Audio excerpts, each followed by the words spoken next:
Good morning, everyone.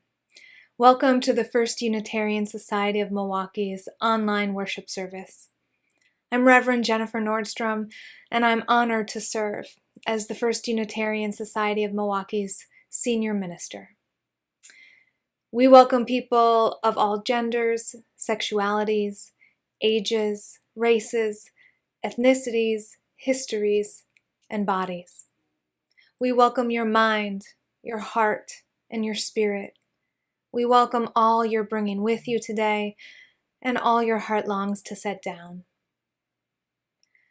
I welcome you into our worship service today by inviting you to repeat our mission after me. We gather to nurture the spirit, engage the mind, and inspire action. Our opening words this morning come from Ursula K. Le Guin's novel, The Left Hand of Darkness, in which the main character, Genli, has a conversation with the all-knowing answerers.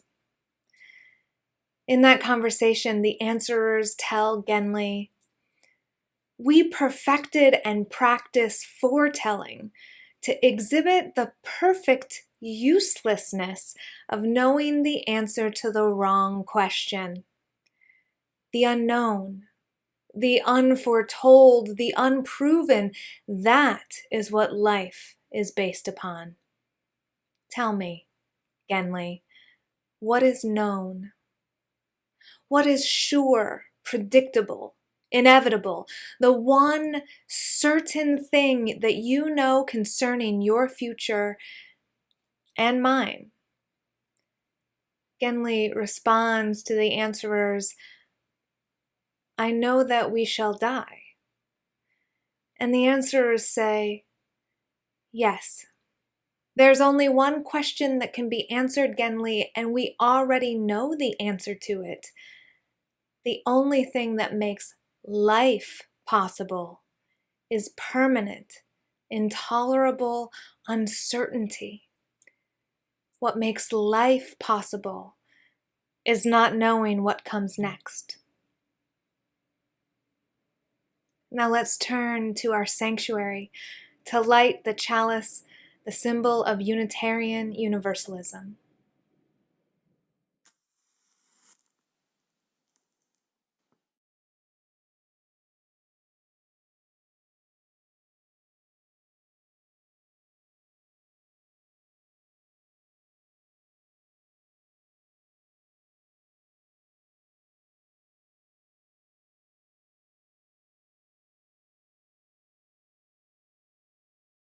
The Treehouse by Lois Lowry, illustrated by Trina Shart Hyman. It was a terrific treehouse. Better than terrific, it was a marvelous, magnificent, one-of-a-kind treehouse with wooden walls painted bright blue. It had 2 windows with red shutters on each, and a yellow door with 2 shiny brass hinges and a small brass bell that rang when you pulled a string. And there was a little porch where you could sit with your legs dangling. Inside were a table, a chair, a small rug with fringe on each end, and 2 fat pillows so that you could lie on the rug and read. You reached it by climbing a ladder to the best treehouse ever, and it belonged to Chrissy. "It's all mine, isn't it?" she had asked her grandfather after he built the house for her. "Just mine and nobody else's?" Grandpa was washing his paintbrush. He nodded. "I built it just for you," he said. So Chrissy used her markers and made a sign. "Chrissy's house," the sign said. "Keep out." She tacked it to the door. And then she took her favorite books into the treehouse, curled up on the pillows, and began to read. "Chrissy!" The voice came from the next yard, from just across the fence. Chrissy got up and looked through the treehouse window. "Hi, Leah," she said to the girl who lived next door. "How do you like my treehouse now that it's all done?" "It's beautiful," Leah said. "What do you have inside?" "A table and 2 chairs and a rug and some pillows," Chrissy told her. "And some secret stuff," she added, but she didn't have secret stuff, really. She planned to. "Can I come up and see?" Leah asked. "No," Chrissy said. "It's just for me. That's why I made the sign." Leah stood silently for a moment, and then she said, "I hate you, Chrissy." "I hate you too," Chrissy replied, and she went back to the pillows and opened her book again. Short time later, she heard voices in the next yard. She peered through her window and saw that Leah's father was there with Leah. They had a wheelbarrow full of old boards and a jar of nails. As Chrissy watched from her window, she saw Leah's father prop an old ladder against the trunk of the tree on the other side of the fence. Then, after he jiggled the ladder and made certain it was steady, he climbed up, carrying a board, and began to nail it into place where the branches came together. He was making Leah a treehouse. Chrissy laughed to herself. Leah's father was at home because he had lost his job, and she knew they didn't have extra money now for things like paint and brass hinges. And Leah's treehouse would never be as good as hers, never in a million years. Chrissy went back to her book and turned the pages while the hammering continued. That evening after supper, Chrissy stood beside the fence and looked up at Leah's finished house. She laughed aloud. It had taken a week for Grandpa to finish building her beautiful treehouse. Grandpa had used new wooden boards from the lumber yard, but Leah's had been completed in a day, and Chrissy could see that it was made from the stack of old weathered boards that had been in the corner of Leah's yard. Only one board remained there now. The others had become the treehouse. The house had walls and a porch and a door and 2 windows, but it had no shutters and no paint and no doorbell. The boards were crooked, and the roof had holes where the pieces of wood didn't quite meet. Even the sign wasn't as good because Leah had done hers with crayons instead of marking pens. Its message was the same. Leah's house, it said, keep out. Leah's head appeared in the window of her treehouse. "Your house is not as nice as mine," Chrissy told her. "Well, not on the outside," Leah said, "but inside it's better." Chrissy wondered what Leah had inside her treehouse, but she didn't ask. For several days, the 2 girls didn't speak to each other. They sat alone in their tree houses. By the 4th day, Chrissy had finished all her books and read some of them twice. So she went to her window and called across the fence to Leah. "Do you have any books I can borrow?" she asked when Leah's head appeared. "No, our car's broken, so we can't go to the library." "You don't have any books at all?" Leah shook her head. Chrissy sat back down. She wondered what it would be like to be in a treehouse with no books at all. She wondered what Leah was doing in there.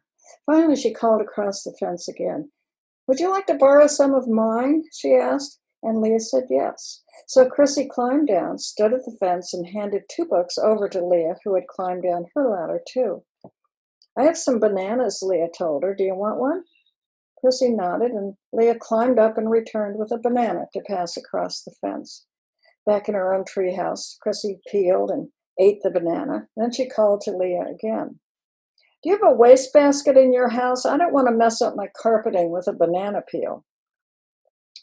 Leah, looking through her window, nodded. So Chrissy climbed down, and Leah climbed down, and Chrissy handed the banana peel across the fence. Both girls climbed back into their houses. Chrissy sat alone and admired her fringed rug for a moment, and then leafed through her books again, wondering what Leah was doing. She called through her window. "Leah!" Leah looked out. "What?" "I could come visit you if you want," Chrissy said. Leah didn't answer. "Or you could come visit me," Chrissy added. "Well, your sign says keep out," Leah pointed out, "and so does mine." "Well," Chrissy suggested, "we could change them." Leah nodded, and each girl removed her sign and crossed out the words keep out. They wrote welcome instead. They rehung their signs. "You know what, Chrissy?" Leah said. "We could use that wide board in the corner of my yard. It would go from your porch to my porch over the top of the fence, and then we could visit each other by walking across the board." Chrissy eyed the distance and the height. What if we fell?" "It's not very high," Leah pointed out, "and if we each came out halfway and held hands, we could help each other across." So they climbed down their ladders. The wide board was heavy, but when each girl took an end, they were able to lift it into place. In a few minutes, they had made a bridge between the houses over the top of the fence. Chrissy stepped from her treehouse porch onto the wide board, reached for Leah's waiting hand, and walked across. She entered Leah's treehouse and looked around. There was no rug, and the only books were her own that Leah had borrowed. But there was a bowl of fruit, a wastebasket, and curtains at the windows. The walls were covered with portraits of beautiful women, the most beautiful women Chrissy had ever seen. "Oh, I like your art collection, Leah," Chrissy said.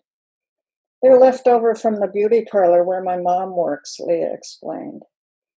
"My house isn't as nice as yours," she added. "I said it was better inside, but it isn't really."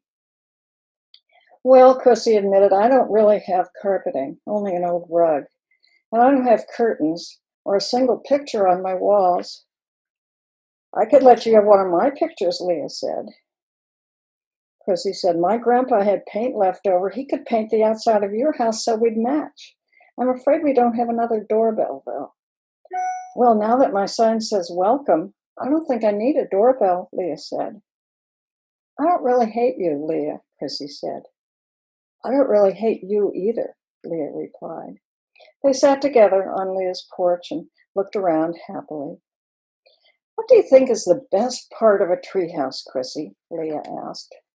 Chrissy thought. She looked over at her own house with its shutters and brass hinges. She looked around at Leah's with its bowl of bright apples and its yellow curtains. "The very best part," she said finally, "is the bridge."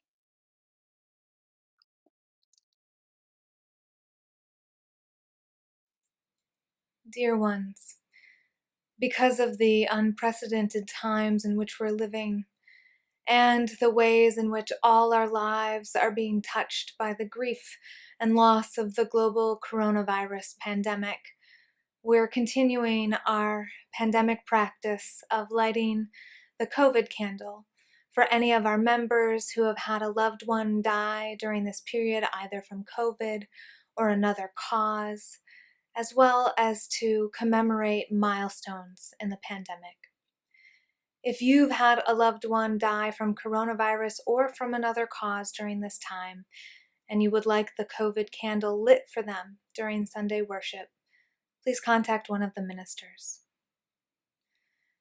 This week, we passed another terrible milestone in the pandemic. As of Monday, September 28th, 2020, more than 1 million people worldwide have died of COVID-19. The scale of the loss is more than any individual head or heart can hold. So we hold it together and we let the grief flow through. I'm sorry to share the news that we have also had a death of one of our own members this week.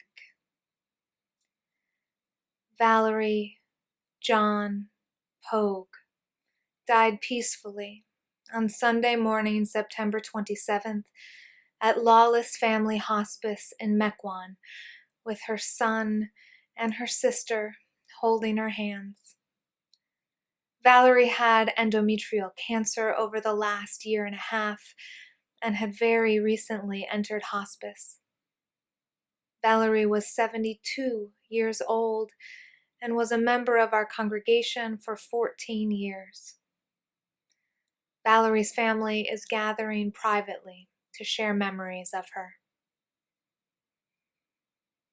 It is our pandemic practice to light our COVID candle, to honor the lives lost during the COVID-19 pandemic, and it's our congregation's custom to light the candle of life whenever we have a birth, an adoption, or a death among our members. Today, we light our COVID candle in honor of the 1 million people who have lost their lives to COVID-19, and we light our candle of life in honor of Valerie John Pogue.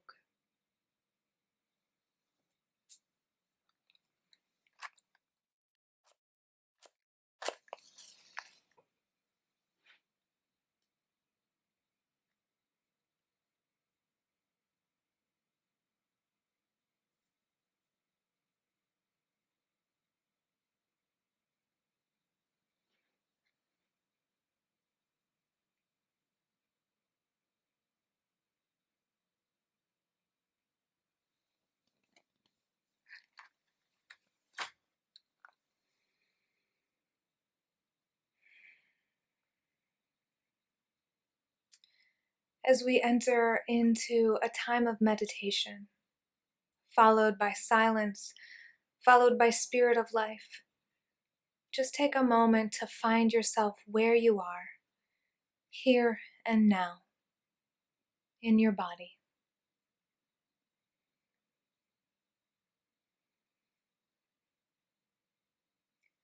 Spirit of life and love, Holy One of our being and our becoming, that which is sacred within, among, and beyond us.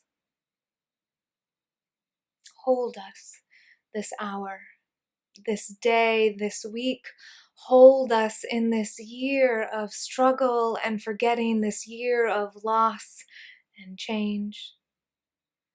Comfort our hearts that grieve too much loss too fast. Help us ground and stay present to what is now. On this dear, darkening ground, hold us steady. Bring our hearts to beat in time with the steady earth, with our loved ones, with the presence of all that is. Help us remember history, the long arc of time, wholeness in the vastness of the universe, and in that vast landscape of time and space, help us to be grateful even as we grieve. Help us name our gratitudes as often as our griefs. Help us remember that as a practice, joy and woe woven fine, love and loss intertwined. The beauty of this day, the sun as well as the beating rain, the chilling air and the falling leaves, our loved ones, as well as the ones who are leaving. All right here, right now. Let us remember. Let us grieve. Let us be grateful. May it be so.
Good morning.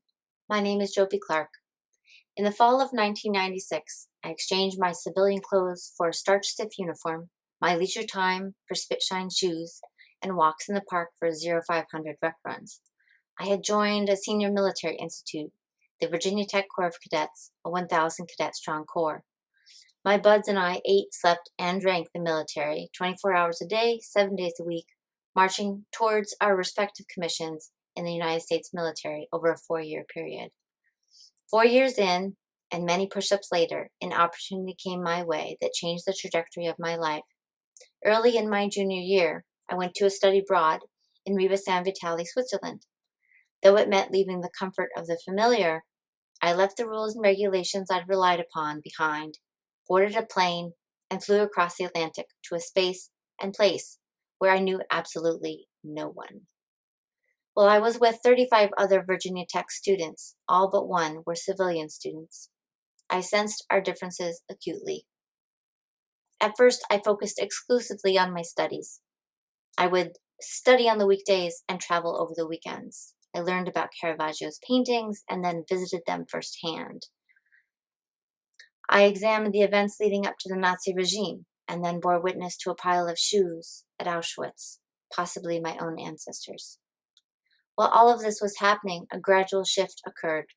Much like my army buds had, my civilian friends became my new comrades. My comrades in 4-hour-long Monopoly tournaments, lifting an extra loaf of bread from the kitchen before jumping on a southbound train, or enduring long-winded professors. My comrades in realizing that the world was far, far greater than what we had known back home. My comrades in realizing that we had more blind spots than knowledge. Our casa truly became our home, and the staff our family. Our casa's cook was a man by the name of Drago, a Serbian-born refugee from Yugoslavia who spoke not a word of Italian, German, Swiss, or English.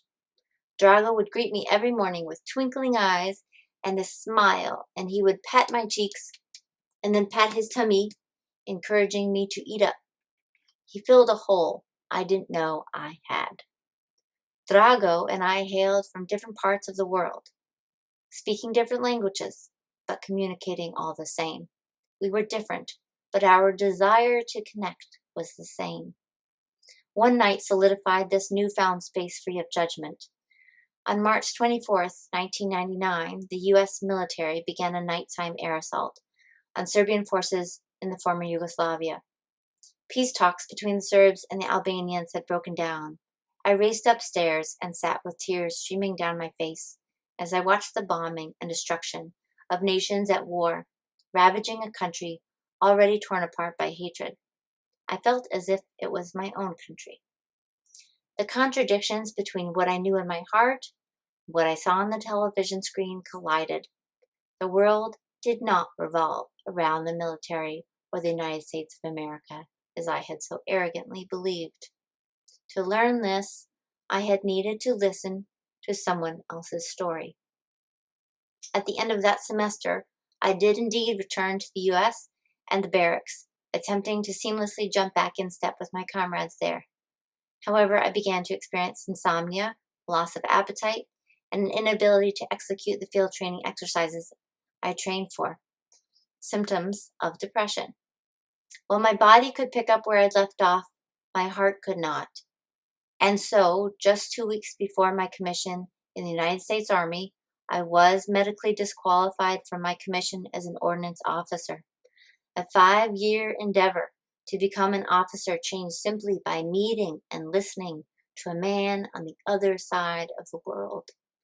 While I lost many friends and still struggle with the guilt of having not served this country in uniform, I recognize that I've served and will continue to serve our country in ways that extend far beyond what the eye can see, far beyond the horizon.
Well, good morning, everyone, and good morning to you, Lois Lowry. It's so wonderful to have you with us this morning.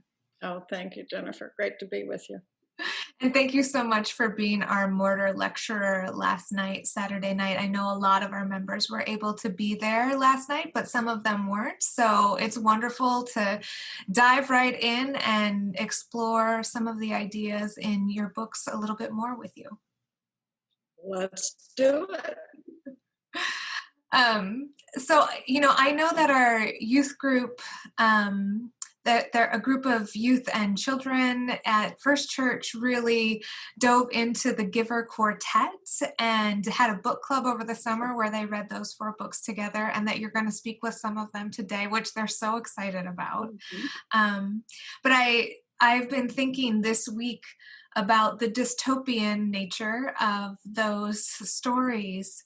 And given what we're in the middle of right now in the United States, I'm curious whether you see any elements of the dystopias that you wrote about in that quartet. What do you see happening now that reminds you of the stories that you told us?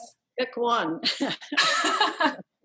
And oddly enough, the thing that comes to my mind when you ask that question is what seems like a relatively small thing and fairly recent. And that was the announcement from our president that he is going to form a committee or a commission or whatever he's called it to have them rewrite our history books, to give us our education system a more, he called it, patriotic history. Wow. I found that terrifying. For one thing, I'm a book person, and the thought of doing anything that involves books makes me very apprehensive. But also, I was recently, within the past few days, a list was released by the American Library Association of the 100 most banned books in the past, I don't know, perhaps 10 years. And there was The Giver, number 54 on the list. And so I'm very aware of the dangers of interfering with books, banning of books, burning of books, as they did in 1933 in Germany. And then to have our president announce that he's going to, in essence, rewrite our books or employ people who will do so in order to give a different view of our history. And presumably, he wasn't specific, but presumably eliminating any awareness of, for example, our treatment of Native Americans, our struggle for civil rights, slavery. I have a feeling that he doesn't want today's children and the next generation to learn about these disconcerting things in our history. That seems terribly dangerous to me. And in answer to what you asked, dystopian. How about you? What do you see? When you said that, a chill literally ran down my spine, and I felt goosebumps all over my arms and back. That is terrifying and is the beginning or premise of so many dystopian novels. And it makes me think about how important books are. I'm also a book lover. My mother's a librarian. My congregation knows this a lot because I talk about it a lot. But in our home, books were the gateway to another world. Mine too. My mother had been a teacher before she married. She was a wonderful reader of books to her children. And I see the books that you wrote as gateways to another dystopian worlds, but also gateways to something beyond those dystopias as well. Each of the novels ends with an openness, I think. And I'm curious what that what you think that openness does for young readers, for the children and the youth and the adults. I read some of them as an adult who pick those books up and dive into that world. And you're talking about the 4 books in the Giver Quartet. I am, but I'm happy for you to talk beyond them if you want. I'll linger here for a moment. But I'm looking back in my memory to try to remember how each of those 4 ends. And the first one certainly ends ambiguously. That was my purpose. I wanted to engage the young readers and their curiosity, but also their imagination, so that they could create their own ending. To me, it was always an optimistic ending. I didn't intend to write additional books following The Giver. I mean, I was certainly going to write other books, but not connected to that one. But then some years later, because of the enormous number of requests, I did write first the second one and eventually 2 more. And each of them ends, I think, optimistically, not as ambiguously as the first one. But in the second one, I haven't reread them recently, Gathering Blue, the main character is a young girl. We don't know her age, but we're guessing 14 or so. And she ends, and I've seen it on the stage where it's beautifully presented visually, she ends nurturing a plant, which is representative of what will happen to her world in the future. The third book ends with the death of the protagonist. He's a young boy, probably about 14 also. And in essence, he sacrifices himself for the sake of his community. And you have the sense, even though the boy is gone, that new life has come to his people. And finally, the fourth and final book, which tries to wrap everything up and tell the reader what happened to all those characters that they care about.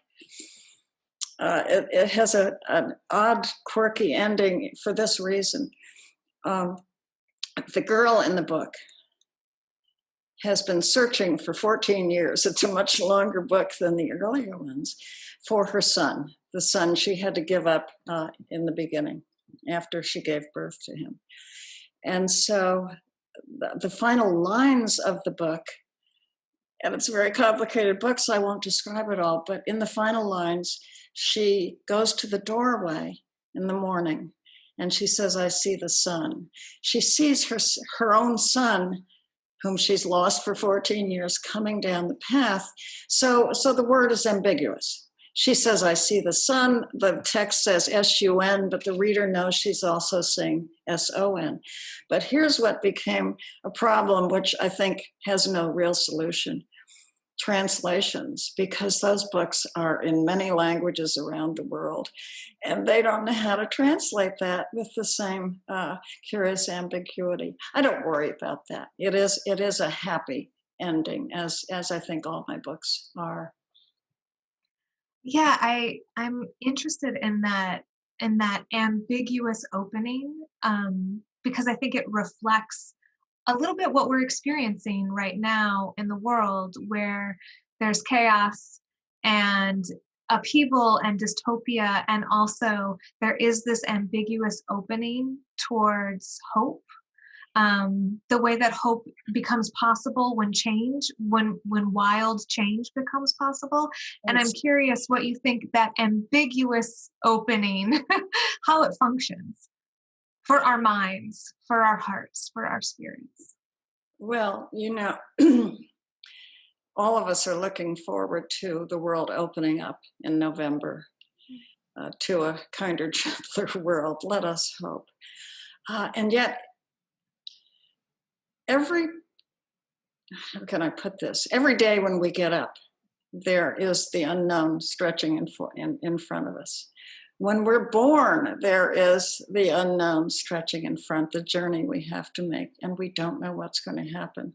I'm an optimist, so I always expect the best, hope for the best, work for the best. But in the books, let me think back, there is always this sense of moving forward, finding something unknown, something in the first book. It's called, if I remember correctly, Beyond. The boy is able to see beyond, and eventually he makes a very dangerous journey, frightening, to a place, a destination that he doesn't know what it will be, in order to achieve something good. And so that's what we all face, making these journeys, going into the unknown.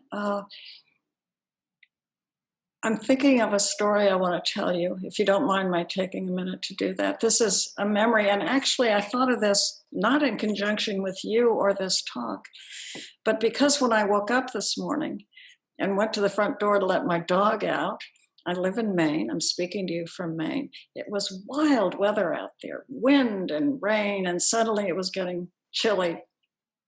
And I had a memory of something way back in 1940. When I was 3 years old.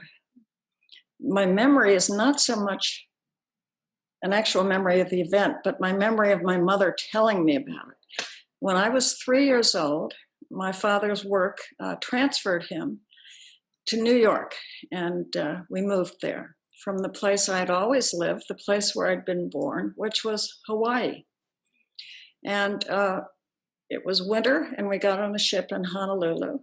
And we went down, my mother tells me, I don't remember this, through the Panama Canal and up the coast of South America and the United States, approaching New York. And she said I'd been a pretty sturdy, good little traveler, happy child all the way, and it was a very long trip. And she said then the weather began to change. It was winter, and we're now approaching New England. And she said, I became disconsolate. I cried, and I kept saying, I want to go home. And she had to try, she said to me, this is me as an adult, as she tells the story, she had to try to explain to me what home meant, and that we had left a home behind. We were going to a new home. But she said the problem for her was, as she tried to comfort me, was that she was also apprehensive and leaving a place that she had loved. And she was cold too, and wishing she could go home. And I guess the point of my telling this story is that all of us are moving toward unknown things, maybe not geographic, but parts of our lives.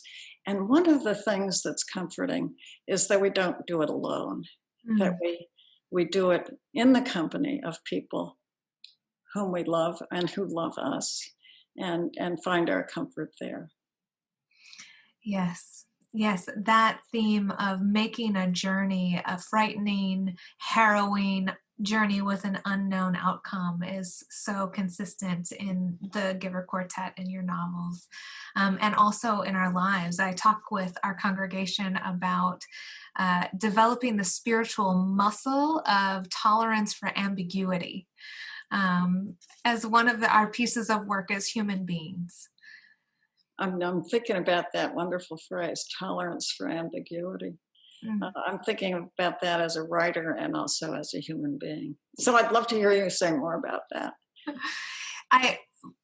It's part of the nature of being human that we deal with ambiguous circumstances again and again. There are so many repeated instances in life in which we don't know the outcome. I think in this coronavirus pandemic that we're in the middle of right now, it feels especially acute and poignant when that is paired with the threat of fascism in the United States.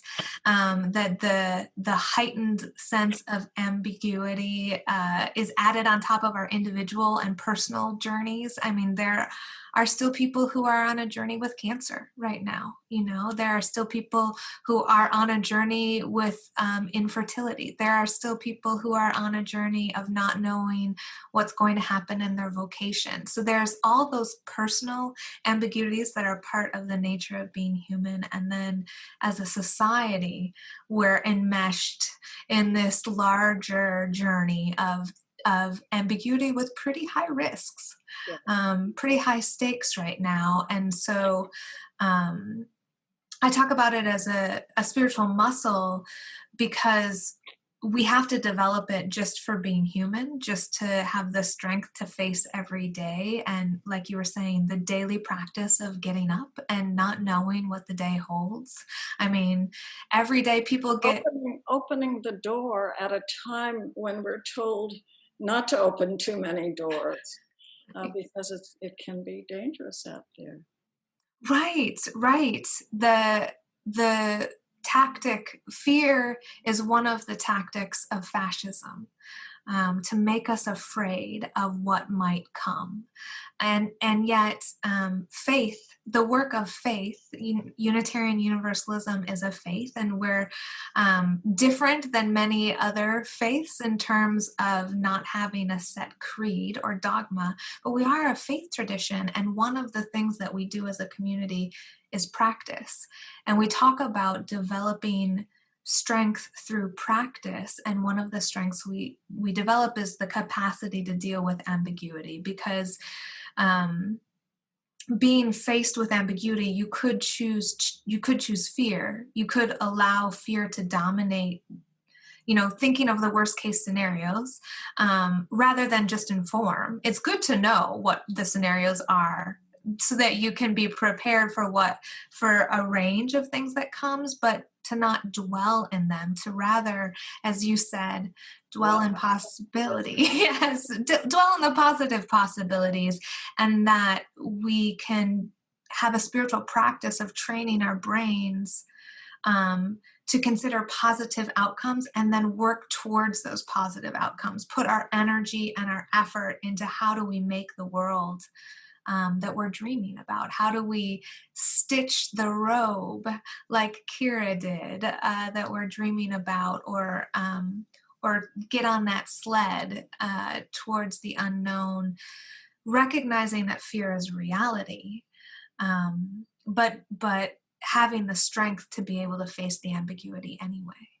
And to face it, as I said earlier, and as you described with the community, your church community, with others, and the fact that none of us is alone. Even Jonas, when he set out on the sled, carried the future with him in the form of a small child. Carried the future with him. At the end of your most recent book, On the Horizon, you wrote this sentence that just was very moving to me. You said, what matters most, or what's most important, is to acknowledge our connectedness on this earth and to honor the past by making silent promises to our fellow humans. And for me, that's the work we do in Unitarian Universalism, and I imagine many other faith leaders would say that's the work that they do. And it is that as human beings, we have to acknowledge that we are fundamentally, irrevocably interconnected. Which now brings us full circle around to your first question about dystopian things happening now, and having just watched the debate last night, and read a lot of stuff this morning about our president's refusal to condemn white supremacy, and I'm recalling that in the same book you just described, On the Horizon, it describes my connectedness to a boy whom I first encountered when we were both 11 years old. And the encounter was in Japan. And I was a blonde, blue-eyed 11-year-old American in a country which had been fairly recently, at that point, our enemy. And he was a Japanese boy, and we looked at each other across a playground and didn't speak to each other. And then many, many years later, I'm trying to do the math in my head, but I'm not able to, but we were probably both 60. He and I met again, not realizing our previous encounter. And he's an illustrator. He had written a book, illustrated a book that had won an award. I was receiving an award for The Giver, and we had breakfast together. He gave me a copy of his book called Grandfather's Journey, and he drew a little picture in it and signed his name. And I gave him a copy of The Giver, and I signed my name, and then I wrote my name in Japanese. And he laughed and said, how is it you're able to do that? And I said, oh, I lived in Japan when I was a kid. And he said, where did you live? And we narrowed it down until he said, were you the girl on the green bicycle? And that was the moment that we both recalled that encounter on a playground in Tokyo. But at that time, age 11, neither of us spoke because we were different. We were different races. We spoke different languages. We could not make that connection. And yet it was there. And we have had it ever since we discovered it. I got an email from him recently. This was during the pandemic, and his email, I can always tell when the title of an email says Lois Son, it's going to be from him. And he said in the email recently, we're in another war now, and this time we're both on the same side. He was referring to our current circumstances.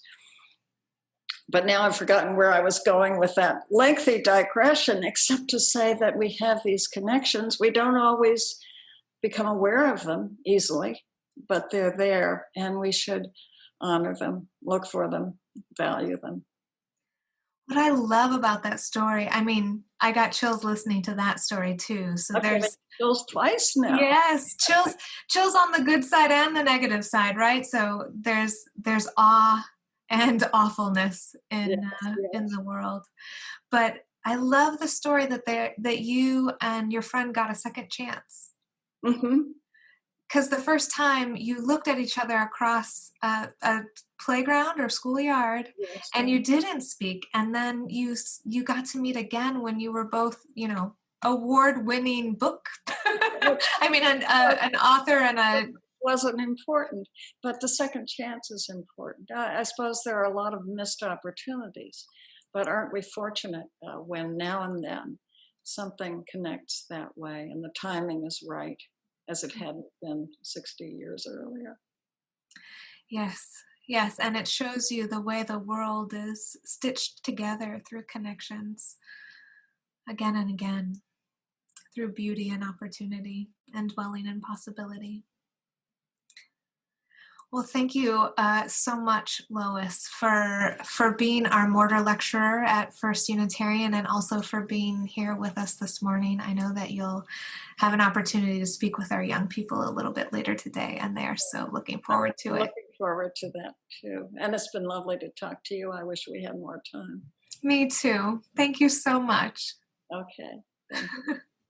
Usually I end these things by saying amen and may it be so. So I'll say amen and may it be so to dwelling in possibility.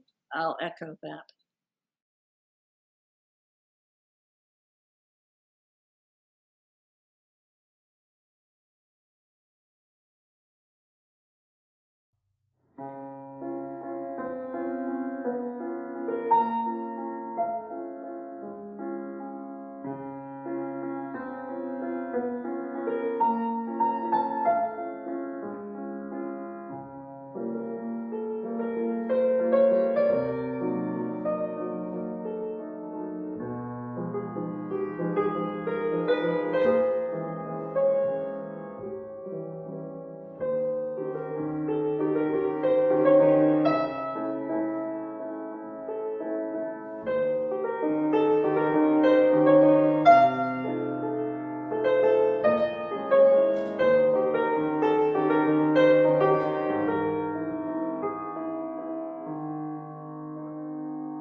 Thank you all so much for your generosity.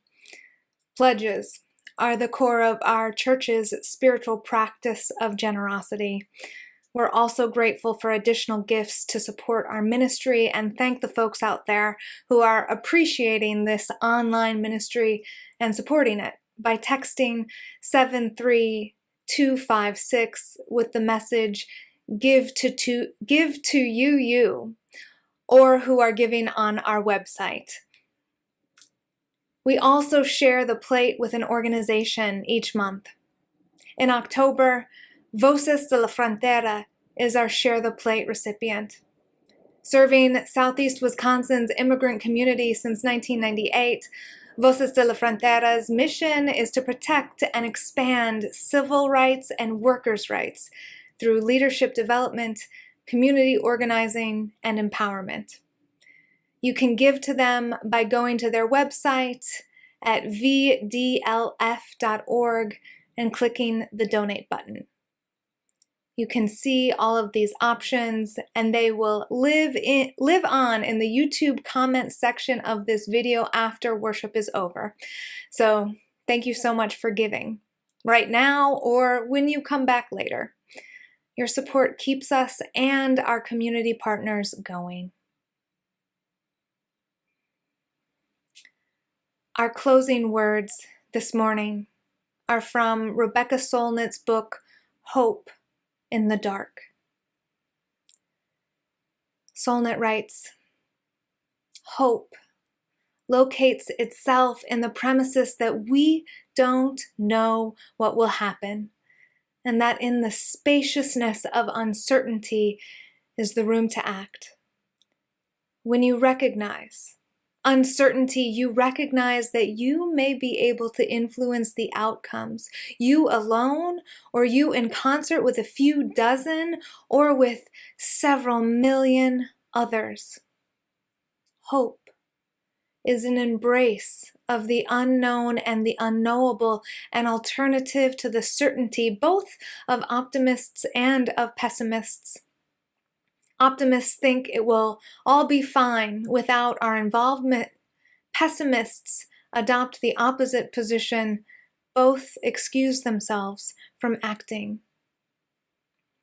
Hope is the belief that what we do matters, even though how and when it may matter and who and what it may impact are not things that we can know beforehand. May it be so, and amen. We are going, heaven knows where we are going. We know within, and we will get there. Heaven knows how we will get there, but we know we will. Whoa, yeah, yeah. Whoa, yeah, yeah. Whoa, yeah, yeah. Whoa, yeah, yeah.